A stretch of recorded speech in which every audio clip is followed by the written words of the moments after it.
এবার ঈদে যে 4টি সিনেমা সবচেয়ে বেশি দর্শক জনপ্রিয়তা পেয়েছে তার মধ্যে 3টিরই যদি আমরা জনরা বলতে চাই তাহলে থ্রিলার, অ্যাকশন বা অ্যাকশন থ্রিলার। আলাদা করে যে সিনেমাটি বেসিক্যালি মানুষের নজর কেড়েছে বা মানুষের মন ছুঁয়ে গেছে সেটি হচ্ছে জঙ্গলি। তোমাকে একটা গল্প বলি, একটি নিষ্পাপ ছেলের গল্প। জঙ্গলি নির্মাতা এম রহিম তিনিও অন্যান্য পরিচালকদের মতো স্রোতে গানা ভাসিয়ে বরঞ্চ আমাদের যে অডিয়েন্স যারা ঈদে ঘুরতে বের হয় বা হলমুখী হচ্ছেন এবং যারা একটু পরিবারের সাথে সিনেমা দেখতে চায় বা যারা আমাদের সিনেমাগুলো সামাজিক গল্পগুলো অনেক বেশি পছন্দ করে তাদের কথা মাথায় রেখে জঙ্গলি সিনেমাটা খুব মনোযোগ দিয়ে নির্মাণ করেছেন। জঙ্গলি নিয়ে বলতে গেলে বলতে হয় নায়ক সিয়াম আহমেদের ক্যারিয়ারে এটি তার একটি উল্লেখযোগ্য সিনেমা হয়ে থাকবে আজীবন এবং তার পারফরমেন্সে মনে হয়েছে তিনি ইমোশনালি অনেক বেশি অ্যাটাচ ছিলেন এই চরিত্রটার সাথে এবং এইটা একজন অভিনেতার বৈশিষ্ট্য। যখন কোনো চরিত্রাভিনেতা যখন সেই ক্যারেক্টারটার মধ্যে নিজেকে খুঁজে পায় বা নিজেকে সেই ক্যারেক্টারটাকে বা বিশ্বাস করতে শুরু করে, হ্যাঁ আমি এই চরিত্রটি, তখন কিন্তু আসলে আমাদের চরিত্রটা আরও বেশি বাস্তবমুখী হয়, পর্দা থেকে আসলে দর্শকের কাছে বা মনে পৌঁছে যেতে পারে। সিয়াম এক্ষেত্রে দুর্দান্ত পারফর্ম করেছেন এবং এই সিনেমাটিতে এম এ রহিমের নির্দেশনায় যারা অভিনয় করেছেন সিয়াম আহমেদ, বুবলি, শিশুশিল্পী নৈরিতা, তারা খুব বেশি ইনভলভ ছিলেন ক্যারেক্টারটার সাথে, যে জন্য সিনেমাটা দেখতে গেছে তারা অনেক বেশি কানেক্টেড ফিল করেছে। কারণ অভিনেতা যখন কোনো চরিত্রের সাথে ডুবে যায় বা মিশে যায় সেটা অনেক বেশি বিশ্বাসযোগ্য হয়ে ওঠে এবং দর্শকের হৃদয়কে ছুঁয়ে যায়।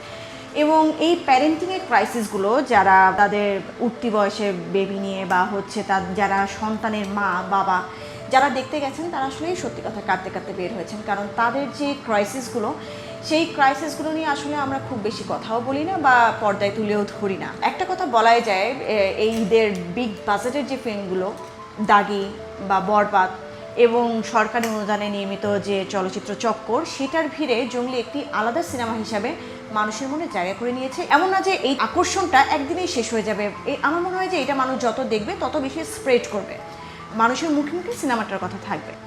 এখন যদি বলি যে জঙ্গলি আসলে কেন ঠিক সেইভাবে দর্শক যেটা বলি সুপার ডুপার হিট বা সেই ধরনের কোনো সিনেমা হয়ে উঠলো না, বাংলাদেশের সিনেমা ইন্ডাস্ট্রিতে সাকিব খান একটা ম্যাটার করে। সো বরবাদের একটা জোয়ার ছিল, সেই জোয়ারের ভিড়ে জঙ্গলি যখন আলাদাভাবে ফোকাসড হয় তখন বুঝতে হবে জঙ্গলির কন্টেন্ট অর্থাৎ যে মূল শক্তিটা গল্প এটি অনেক বেশি শক্তিশালী। দুর্বলতা আছে কিছুটা স্ক্রিন প্লেতে, এই সিনেমাটা অনেক স্লো, অনেক ধীর গতির একটা সিনেমা, ধীর লয়ের একটা সিনেমা, দর্শকের কনসেন্ট্রেশন ধরে রাখা কঠিন ছিল এবং সিনেমাটা হয়তো আরও কিছু সিন এটাতে না থাকলেও হতো, কিছু গান মানে মনে হয়েছে এটা অপ্রয়োজনীয়, অর্থাৎ এই সিনেমাটার বডিটা লেন্থটাকে আরও বেশি টাইট করা যেত বা হচ্ছে বলা যায় এটাকে আরও বেশি প্রিসাইজ করা যেত। প্রত্যেকটা সিনের আলাদা আলাদা একটা ইমোশনাল অ্যাটাচমেন্ট ছিল। সো মনে হয়েছে প্রত্যেকটা সিন একটা আলাদা গল্প, কিন্তু সবগুলো গল্প মিলে যে একটি সিনেমা হয়ে ওঠা বা সবগুলো গল্প মিলে একটি গল্পকে তুলে ধরা, ওই জায়গায় কোথাও না কোথাও একটু ল্যাকিংস ছিল। এটা একটা পজিটিভ দিক যে আমাদের নির্মাতারা এই ধরনের সিনেমা নির্মাণে উৎসাহী হয়ে উঠছেন বা এই ধরনের সিনেমা নিয়ে ভাবছেন, এটা হচ্ছে এই জঙ্গলি সিনেমার সবচেয়ে পজিটিভ দিক।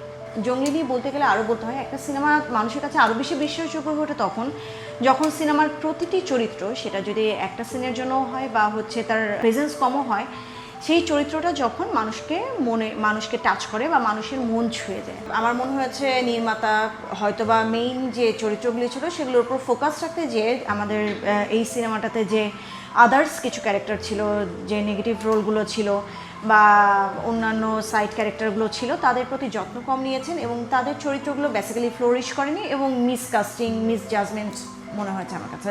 তো আমার মনে হয়েছে যে এই চরিত্রগুলো এবং এই চরিত্রগুলোর যে ক্ষেত্র সেটা আরও বেশি শক্তিশালী হয়ে উঠতে পারতো, হয়তোবা পরিচালক তার বাজেট স্বল্পতার কারণে অথবা অলরেডি গল্পটা অনেক বড় হয়ে যাচ্ছে এই সকল কারণে হয়তো সেই যে অন্যান্য ক্যারেক্টারগুলো সেগুলোর প্রতি পর্যাপ্ত মনোযোগ দিতে পারেনি বা চরিত্রায়নগুলোর ক্ষেত্রে মনোযোগ দিতে পারেনি বা চরিত্রগুলো এক্সপ্লোর করতে পারেনি, অর্থাৎ চরিত্রগুলো মন ছুঁয়ে যায়নি বা অতটা বিশ্বাসযোগ্য মনে হয়নি যেটা হওয়া উচিত ছিল।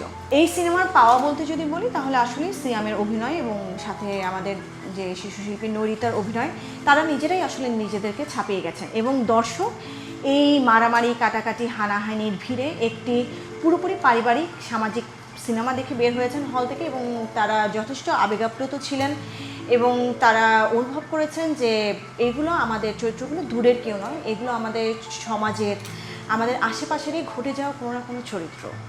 তারা এই ফিলটা করেছেন, এইটা আসলে একটা বড় পাওয়া। তো জঙ্গলির মতো সিনেমা আরও বেশি হোক, আরও বেশি সামাজিক সিনেমা হোক, আরও বেশি পারিবারিক সিনেমা হোক, আরও বেশি পারিবারিক বন্ধনের এবং এই বন্ধনগুলো অটুট করার, মজবুত করার এরকম কিছু আরও সিনেমা হোক, যেগুলো আসলে সমাজকে আরও বেশি দায়বদ্ধতার জায়গায় নিয়ে আসবে, সম্পর্কগুলোকে আরও বেশি দায়বদ্ধতার জায়গায় নিয়ে আসবে। বেশি বেশি বাংলা সিনেমা দেখবেন। বাংলা সিনেমা যদি দেখেন তাহলে যখন দর্শক যখন হলে যাবে তখন টাকা লগ্নি করা যারা, তারা টাকা লগ্নি করতে সাহস পাবেন। আর আমাদের বাংলাদেশে হলের সংখ্যা আসলে বাড়া তো দূরের কথা, দিন দিন কমে যাচ্ছে। এক্ষেত্রে আমি বারবার বলবো, ব্যক্তিগত উদ্যোগ বা সরকারি উদ্যোগে যেভাবেই সম্ভব হল সংখ্যা বাড়ান। আমরা দর্শকরা আসলে সিনেমা দেখতে চাই, যারা নির্মাতা সিনেমা বানাতে চাই।